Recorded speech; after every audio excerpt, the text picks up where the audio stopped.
This presentation was first delivered as part of the Time to Change Employer Masterclass on leadership and culture change in September 2020. We hope you find it useful.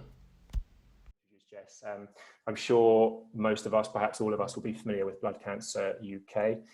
They did previously go under the name of Bloodwise, I think, until March of this year. I think I'm right in saying. Jess will correct me if I'm wrong. Jess is the head of HR at Bloodwise and also head of organisational development, and was also the pledge lead when developing the action plan. And Blood Cancer UK signed the employer pledge in April of this year. I did work with Jess in developing the action plan, and I know firsthand, obviously, that Jess really worked hard on developing some brilliant mental health and wellness initiatives throughout. But I think it's probably more interesting if I hand over to Jess herself. So thank you so much for inviting me today, and thank you to everyone who's come along. Hopefully some of the ideas I'm going to share will be helpful, and hopefully you'll all have some to share at the end as well. So as Ian said, I am head of HR and OD at Blood Cancer UK. And just to give you an overview of our organisation, so you have the context of what we've been working around. Our aim as a charity is to beat blood cancer, nice and easy, and we do this by funding research that takes us closer to a cure. And our overall aim is that we will do this within our generation. Been around since 1960, and so 60-year anniversary this year. In that time, we've invested over 500 million into that research. So we've been able to transform some treatments and, of course, save lives. Our staff team is spread across the UK. We do have 2 hub offices, so one in London and one in Edinburgh, but actually we've really embraced agile working, and so a lot of our staff team before COVID were actually starting to work from home, work from coffee shops, etc., rather than having to work from an office. So we are, of course, now all working remotely, but even at some point in the future, when we're able to all go back to an office, that will be if people want to. So we are not expecting all to be in one place, and I'll explain why potentially that makes things both easier and more challenging later on. And we signed the Time to Change pledge in April of this year. I have a screenshot of our pledge signing, and it's really just to demonstrate one of the points I'm going to talk about later, which is how things can change so quickly. So we all know 2020 has been a year of that. We had a whole plan around our pledge signing, which was we were going to do it at Staff Away Day. Everyone was going to be there in person on the 31st of March. We were going to have balloons, party poppers, you name it. We were going to go full out. And then obviously that didn't happen. 31st of March was not a day we were able to do a Staff Away Day. But we didn't want to lose this. And so we did it online. And so I thought I'd just share the screenshot. So you can see in the bottom corner, that's our Chief Executive, Gemma Peters. And so we got her and our chair to sign the pledge online, which in itself took us a little while. Better at that now, but it took us a little while just to do that. And then we did it at an all-staff meeting instead. Just to give you an overview of what I'll cover it over the next few minutes. So I'll start with how we gained the buy-in from our senior management and leadership team. Then spend a bit of time talking about how we created the right conditions for culture change, because it was a culture change, still is, and that's ongoing. Then I'll talk a bit around how we've created a guiding coalition and how we see that going forward. A little bit about the change management process itself, and also just to finish off with the challenges we've faced so far. I'd love to say that it was all plain sailing, and a lot of the time we've been really lucky in the staff team that we have. But of course, as we know, this year has been tricky, so I thought it might be useful to share some of the ways we've tried to overcome that. So to start with then, gaining the buy-in from the senior management and leadership team. So I started at Blood Cancer UK right at the start of December 2019. So when I did join, I could see that we had an employee assistance programme, an EAP, which probably most of you have. And that was not everything. We did have some mental health first aiders in place as well, but they were both things that people didn't really know about. So it wasn't starting from scratch, but it wasn't far off, I would say. And I knew it was something that I've been passionate about, is something that I've done in other organisations, and so for me it was a priority coming into the organisation. So the first thing I did was just think about what I know about the leadership team. What do they need? What convinces them to get on board with things? So In previous organisations, it has been much more led by facts and figures. So what is the business case for doing this? If you're going to invest, why would the board agree that? Why would your leadership team agree it? And I would say you're probably all very familiar with it, but the Farmer and Stevenson report that came out a couple of years ago, there is so many stats in there. If you need anything like a business case, that plus all the stuff on the Time to Change website, I would say is really great if you've got a team that need facts and figures. For us at Blood Cancer UK though, actually, while we are data driven, we're also really driven by stories. So to get those in place, I looked at what we had, our existing information about our staff team. So we did have some data on our staff sickness, but as I think most people would agree, it's not the most exciting of things to share with people, probably not the most convincing argument. Useful if you can see that there's an issue you want to solve, but actually what worked better for us was the feedback we had from our staff team. So both from our employees, so we do staff surveys. We don't recognise unions. We are quite a small organisation, and what that does mean for us is that we just communicate directly with our staff. But if you do work with unions, obviously you have union reps, etc., and I would say they would be a really good way to get information as well. And the other really key things that came through for me in the stories was talking to line managers. And I think actually everywhere I've worked, I've had line managers who really think that well-being is important, really think mental health is important. But I would say 90% of the time, they're really worried they're going to say something wrong. They're really worried that they just don't have the training or the knowledge to be able to help their staff. And again, this came through really clearly when I started Blood Cancer UK. And that, plus the employees telling their stories about not always what stigma they'd faced, but definitely stigma around being able to say that they might have a mental health condition, or being able to say, I feel really stressed because of my workload at the moment. Those two together made a really, really strong case for us. And actually, I was really lucky at Blood Cancer UK. I went to the leadership team and said, this is what I think we should do and this is why. And I had no issue getting that through whatsoever. So as I say, I was lucky, but if you need stats and things like that, there is loads of it out there to use. In terms of the line managers then, because obviously it's one thing doing your pledge signing in front of everybody, it's another thing then to get the momentum going and people to get involved. Line managers were my first port of call because, as I said, I talked to them and I knew that they were saying, yeah, this sounds great, Jess, but help, I don't know what to do. If someone came to me and said, I'm struggling with my mental health, I would say, go and talk to Jess in HR. And while of course that's fine, that can't be the only thing that happens. So what we did was provide training for line managers around mental health really early on. And it was as practical as we could make it. And we've always said to them, you absolutely don't need to be an expert in this. You need to listen and you need to know what you can signpost people to. But the most important thing is listening, because that staff member can often tell you what support might be useful for them. And actually that has proved to be the case.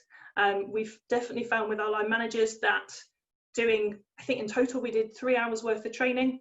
It wasn't mandatory because I generally don't like doing mandatory training, but we did have a 92% attendance rate. So clearly that was working for people. It was something they were interested in.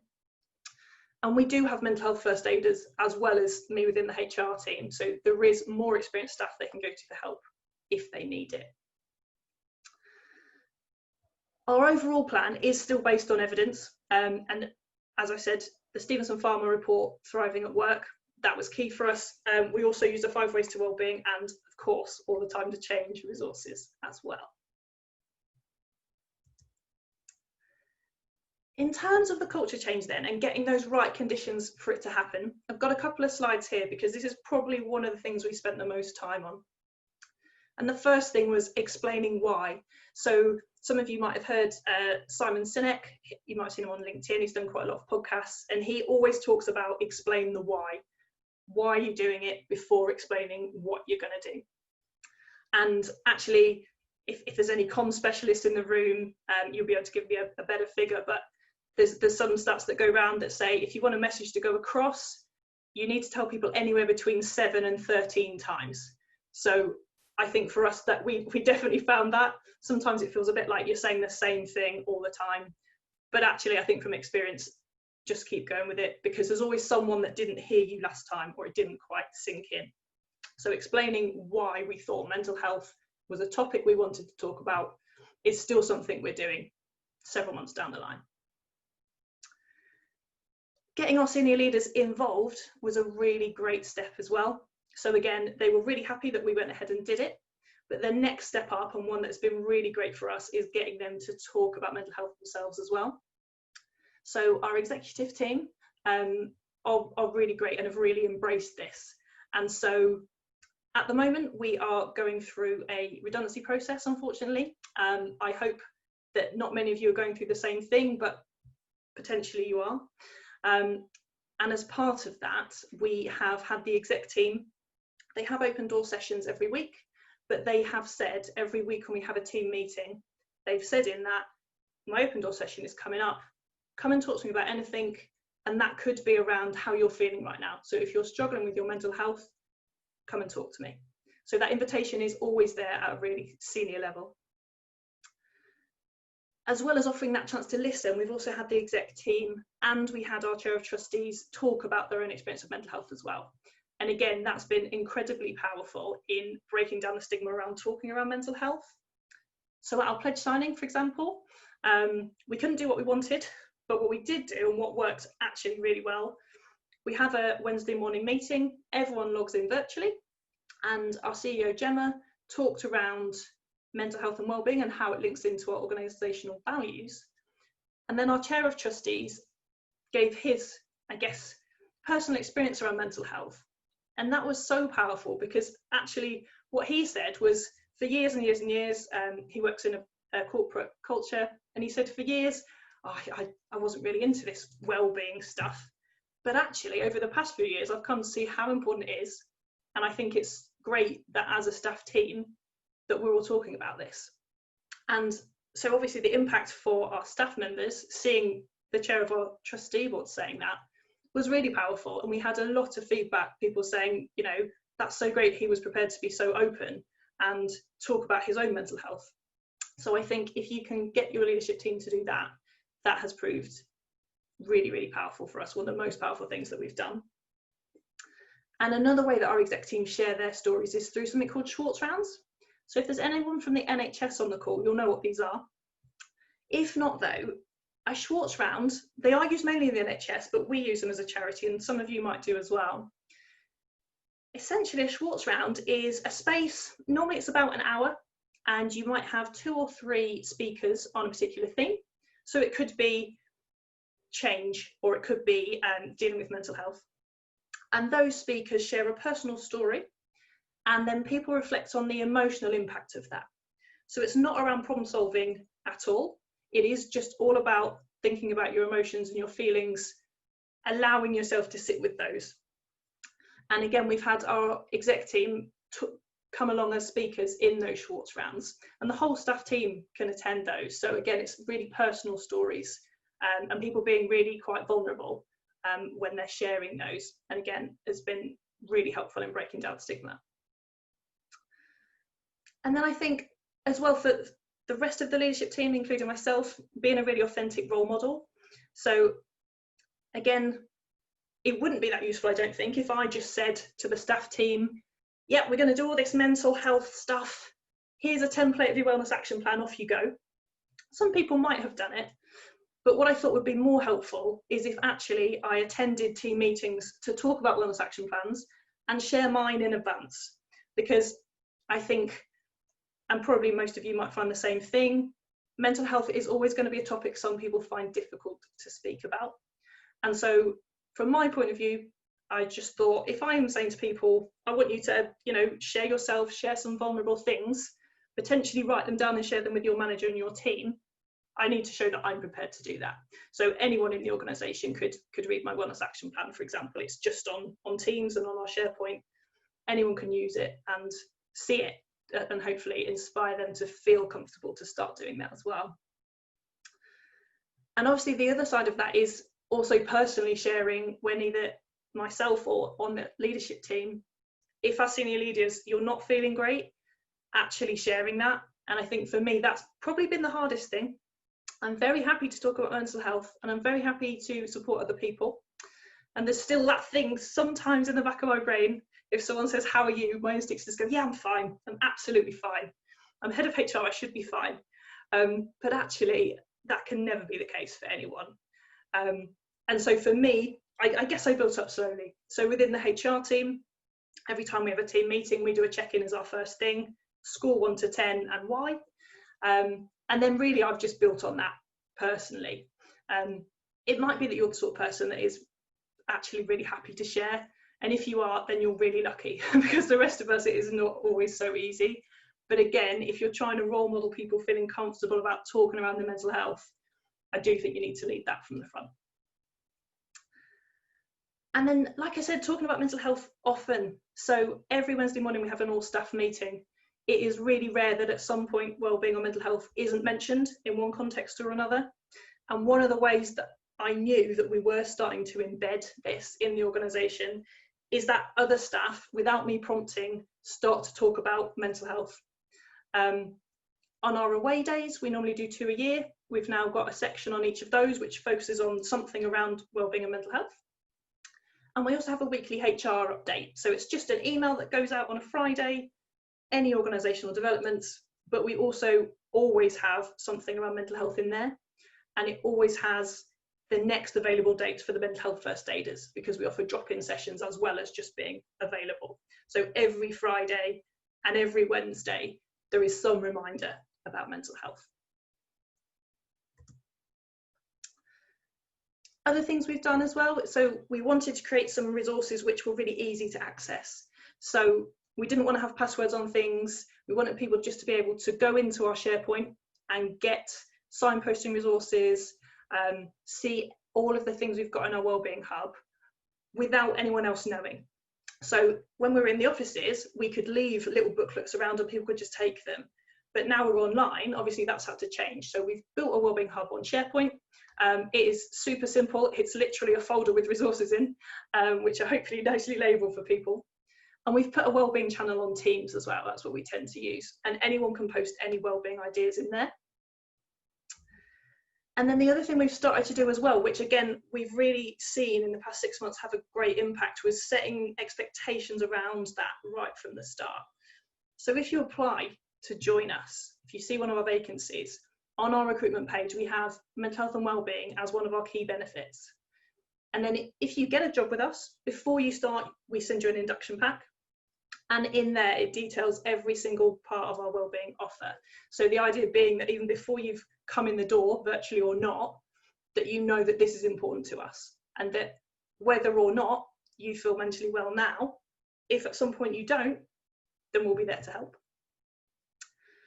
Again, before, when we were in our buildings, the tour of the building on the first day, we would always point out our posters which showed the mental health first aid team, because again, on your first day, obviously there's only some stuff that stays in your head because it's that massive information overload.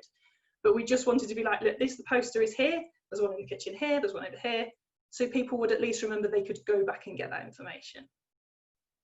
We have a HR induction as well, and we cover, again, all of the wellness bits in there.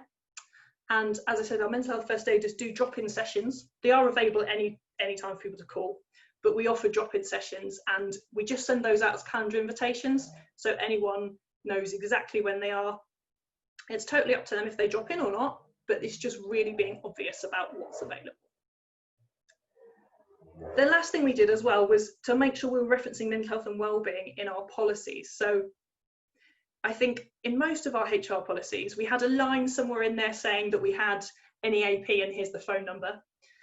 But actually, when we thought about it, that's not going to encourage anyone to ask for help. So every policy that we've rewritten now has a proper section on mental health and wellbeing. A lot of it is focused on support available, but it's in every policy. Previously, it was probably only in things like the wellbeing policy, maybe the alcohol and drugs policy, but now it's in absolutely everything. And our key policy change we did was in our performance management system. So we've moved away from appraisals, PDRs, and we now work on continuous feedback. And as part of that, wellbeing in itself is a separate meeting. So for us, making sure that how we actually work day to day includes wellness and wellbeing and mental health, again, has just really helped bring that topic to the front of everyone's mind all the time. So every time you have a one-to-one with your manager, it's now automatic that you would talk about that. So our guiding coalition then. So these are all the people in the organisation who help us make this work, because I think if we just tried to do it as a HR team, yeah, we'd probably get there in the end, but I don't think it would be as impactful, and I think it would take us probably about another 3 years. And actually what we found is we have lots of people who want to be involved in lots of different levels to help us break down stigma. So we've got the mental health first aiders, who are absolutely brilliant. We've got some Time to Change employee champions. Lots of our line managers we knew wanted to be able to help. But we also found there was another group of people who didn't necessarily want to do a role, but might be happy to run a specific event. So for example, we had someone who was happy to contact the Samaritans and get them to come in and talk to us.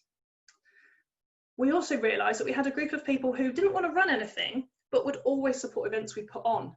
And they're so useful, whether in a building or not. So in the office, if they're sat on one floor, they can easily bring that whole floor down to an event as well.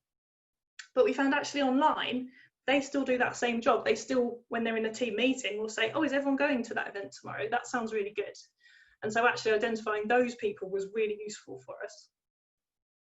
And then there's obviously the wider support. So the Schwartz runs I was talking about earlier, they have a separate steering group. And we also have a culture club. So they look at the social side of everything we do at Blood Cancer UK. So all of those people together, that's probably about half of our organisation, minimum, I would say. And we thought as well, if we just do a top-down wellbeing strategy, that's not going to be anywhere near as good as if we do it bottom up. Because again, if we're trying to break down stigma, we need to get everyone's voices involved. So the wellbeing strategy we created for 2020 and the next 2 years was created with all of those people. So although we did offer it out to the wider staff as well for ideas, we started with this group, pulled a framework together. And actually, I think I hadn't done it that way before. I was very used to it being led by HR. And doing it this way, it's so much better. We have so many more ideas. And I feel like we probably got to the issues that impacted our staff team much quicker, rather than us as a HR team guessing. And so this strategy, I think, is much better. The staff feedback is that it's working really well so far. And we know that because we do pulse surveys. So every quarter, we send out a survey to all staff. It has 10 questions, and each time we can obviously adapt them, but we quite consistently ask around mental health support, well-being, and people are telling us through this, as well as face-to-face as well, that they feel like the wellbeing strategy is really working. Obviously, culture change is change management. I think that probably the first thing I would say is, we all know that with culture change does take time, and I think our experience was you just keep going. Even if it feels like you might have periods of time where you're not getting much engagement, that doesn't mean people aren't listening, and it doesn't mean they're not accessing resources that you're providing. It might just mean that you have one event that not many people come to, and that's fine. Keep going with it. We definitely found that linking mental health and wellbeing to everything else really embeds it faster. So I think the best example we have of that is our values. So when we changed our name earlier in the year, we updated our organisational values as well. Alongside those values, we have a behaviour framework, which essentially is a list of things so that if you looked at it, you could say, yes, I am living that value in my day-to-day work. And one of our values is being united as a family. And that value on our behaviour framework specifically references wellbeing, and it references looking after your own mental health and wellbeing and also supporting others. So again, from the very first day you come into the organisation through to all the performance management work where we look at values, every time you look at it, again, mental health is right there. Also, probably a lot of you have been working on your equality, diversity and inclusion in your workplaces, especially based on recent events. We definitely have, and again, just building it into our work streams. And that really started because of when the Black Lives Matter movement was really coming to the fore. We saw that a lot of staff had varying emotional responses to that, and actually they really needed our wellbeing support. So as we move forward with our ED&I strategy, again, wellbeing will be a key point in all of those work streams. I think sticking with it during difficult times is really key. It's a bit like your values, isn't it? It's when everything's going well, it's easy. But actually, probably at some point this year, everyone's had a tough time, personally or at work, maybe both. As an organisation, as I said, we are unfortunately having to go through a redundancy process at the moment. And that is a really difficult time. But actually, it's the time when people really, really need you to be on top of the mental health support. I talked earlier about training our line managers, but actually we've been putting more support in around our staff team as well. So one of our trustees ran a series of training sessions for all our staff on how to manage change, and specifically around managing your emotional response to change, because for most of us, that is probably one of the hardest things. We also put in a change buddy system, and actually that was really simple, but it's worked really well. So we don't have a formal mentoring scheme, anything like that in place, but we wanted to be able to use all of our line managers because there's some really great experience in there to help people move through change. And essentially all we did was pair people up. So we pair people up outside of your line management structure. So for example, the change buddies I have, one's in fundraising, one's in research. And it's just another person you can talk to about how you're feeling about change. It might be how you're managing your mental health. It can be whatever that person needs, but it's been a really useful support system for us. And I guess the final thing is adapting to circumstances. So maybe it was in February, I had gone out to the organisation and said, right, I really want to add in these times change employee champions. And I had, I think, 6 people come forward. It's like, great, this is all going really well. And then obviously COVID happened, furlough happened, and all of my new times change champions ended up on furlough. So I had this amazing plan. It was all going to be great. They were going to do all these events. They're really great people and they're going to be good at this. They're going to be really good at this role. And they are starting to come back off furlough now. But it just an example of, you know, you might have the best laid plans and have it all ready to go, but sometimes you just have to adapt. And then to finish up with then, so some of the challenges we've faced, and I guess I think probably most of you have had some of these. We do have a small budget around mental health and wellbeing. It really is very small. I tend to do free stuff, to be honest, as I'm sure a lot of you do. But that's fine, because there is a lot of activities out there you can do. Again, not meaning to plug the Times Change website, but it's really good. There's lots of activities on there. And again, if anyone wants to be in touch afterwards and share ideas, I'll be really happy to do that. I think, like I said, for some of us, it can feel harder to talk about our own mental health than it is to talk to others about it. I think that's definitely something we found within the organisation, but that actually, because I guess we've all done it together, and because the leadership team did step up and talk about it, that made it easier for other people who were finding it hard. As I say, around best laid plans, I've had a plan for everything kind of wellbeing strategy. I don't think anything has gone to plan, but it's still gone well. And I think, like I said, we're in a redundancy situation and people are still saying they feel supported, which was one of the key things we wanted to happen, because obviously it's always a horrible, horrible situation that nobody wants to find themselves in. But I think for us this year, we're 1.8 million down in funding. And as a charity that exists to fund medical research, it's just a really tough decision that has to be made. Having said that though, there are other things around COVID-19 that have been really challenging. So the furlough scheme in itself is challenging because we want those staff to come back, and we want them to come back and feel like they're still part of our family. And so looking after their wellbeing when they're on furlough has been really a priority for us, and we've spent a lot of time making sure we stay in touch with those people, making sure we've provided things to help them support their mental health. The enforced working from home, I think we'd all agree some bits of it are really great, but other bits of it not so much. And that lack of choice in particular has been a really key thing for some of our staff. So helping them manage that, trying to help staff maintain their resilience through a really tough time. That's been a challenge, but again, I think because we've pulled together as a team, that's really helped. And also different communication styles. So previous to this, I would have said, of course we can't do a masterclass online, that won't work. I can't do training online, like it doesn't work. But clearly it does. It does, it definitely does.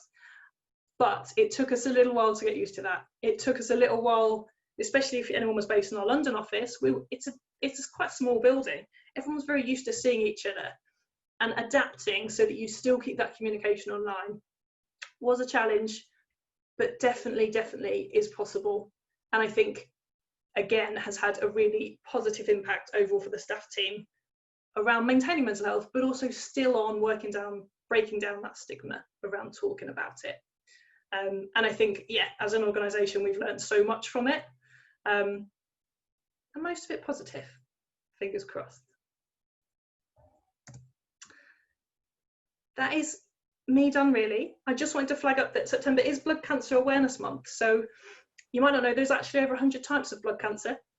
And if you get a chance to have a look on our website, maybe even if you just have a look at the signs and symptoms, because for most of us, you're probably not aware of what they are. And if you'd like to get in touch afterwards to share ideas, anything like that, I'd love to do that. I'm on LinkedIn. Jessica Badley is a quite uncommon name, so you'll probably find me quite easily. Or if not, my email is there as well. Thank you very much. Jess, thank you so much. I'm just going to see if we can swap the screen share, which we can.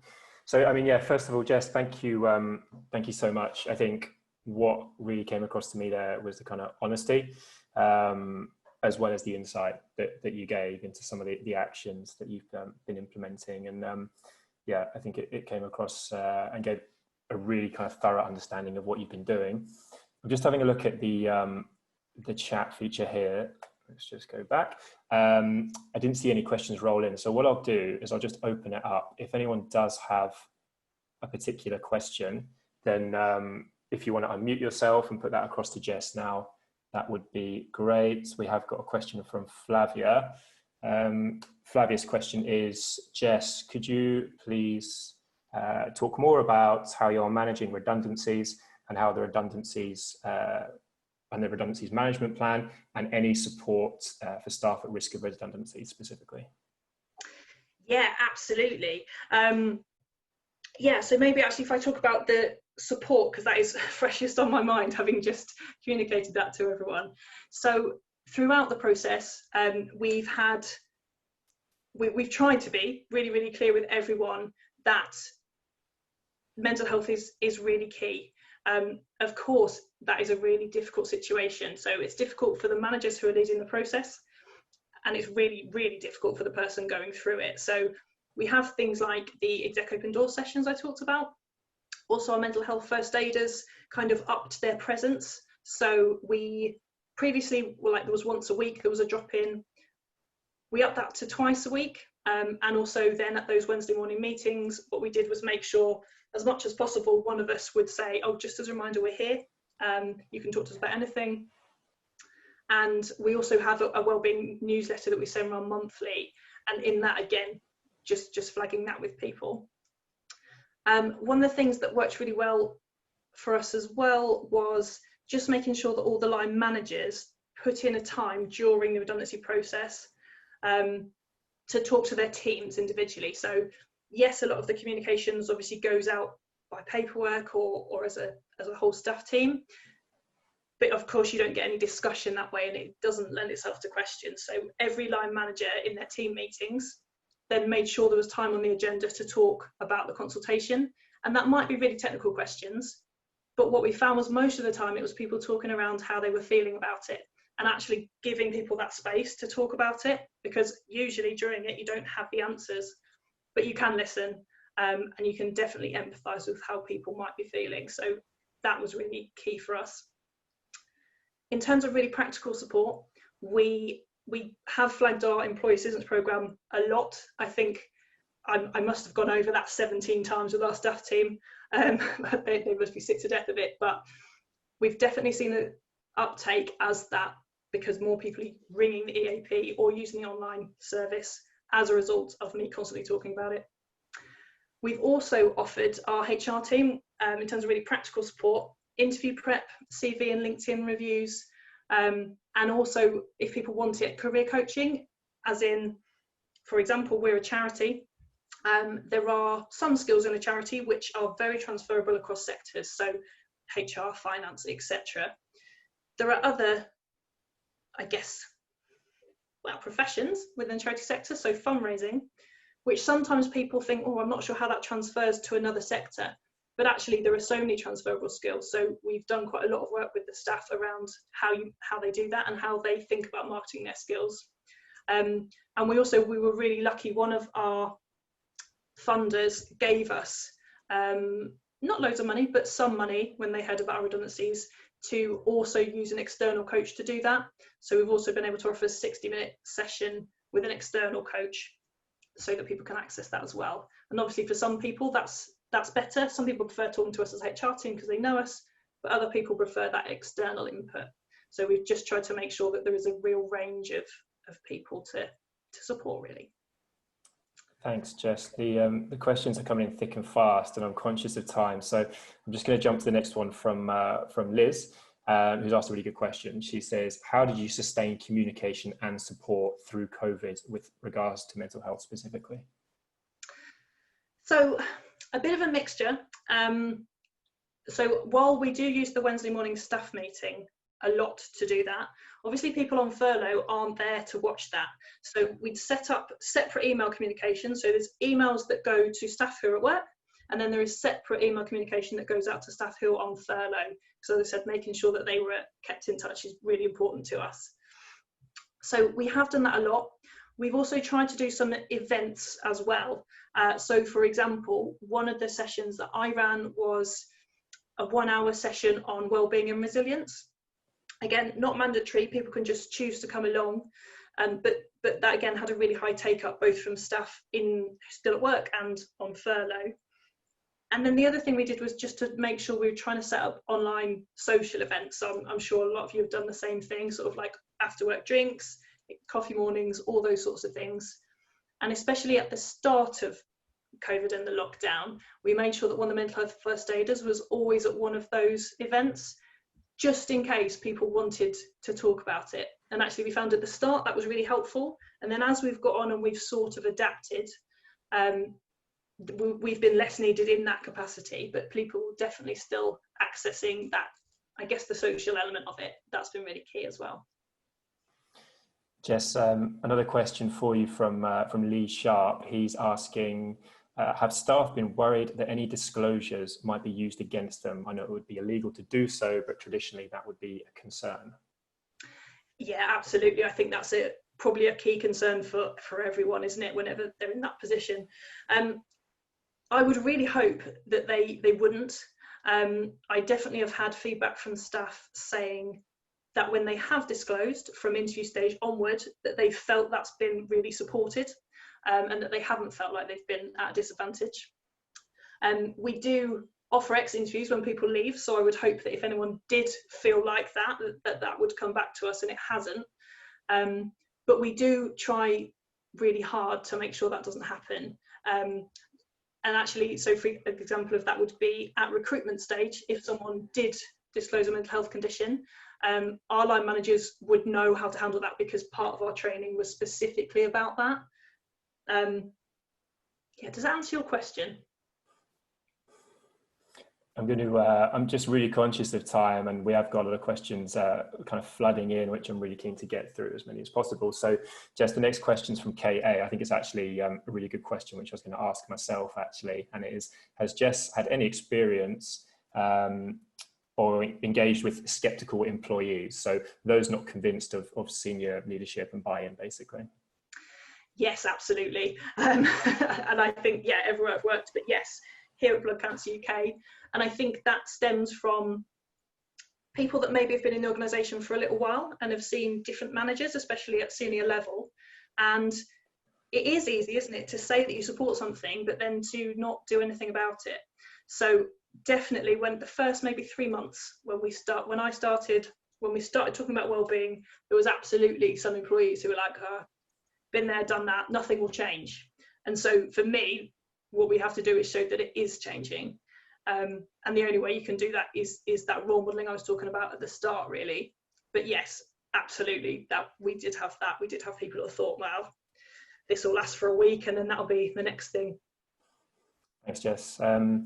We have another question from PEC Champions. So question is, how do we present ourselves to our employees? So they've got 75 employees, site-based and office-based, as the approachable, trustworthy champions that we are, and not just being nosy. Oh, that was a really good question.